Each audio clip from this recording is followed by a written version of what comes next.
ওয়ালাইকুম। তো আপনাদের সামনে আজকে নিয়ে আসলাম বাচ্চাদের রেডি খিচুড়ি, যেটা আমি আমার ছেলেকে খাওয়াই। তো এখানে আমি কী কী উপকরণ নিয়েছি, ফার্স্টে নিয়েছি মসুরির ডাল, তারপর নিয়েছি মাসকলার ডাল, তারপর নিয়েছি মুগের ডাল, ছোলার ডাল, আর হলো বুটের ডাল, তো কালো চাল, তো সাধারণত ভাতের চাল, আর হলো পোলার চাল।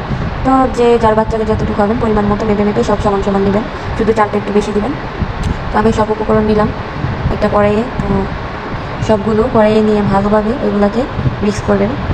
মিক্স করার পরে ওইগুলোকে কী করবেন, ধুবেন। ধোয়ার পরে ওইগুলোকে ভালোভাবে ধুয়ে নেবেন যতক্ষণ না পর্যন্ত ময়লা যাচ্ছে।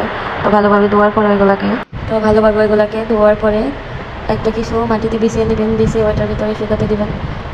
আধা ঘন্টা শুকালেই হবে। তারপর আমি একটা ব্লেন্ডারে নিয়েছি। তো ব্লেন্ডারে ওইটাকে কী করবেন, খুব সুন্দরভাবে ব্লেন্ড করবেন।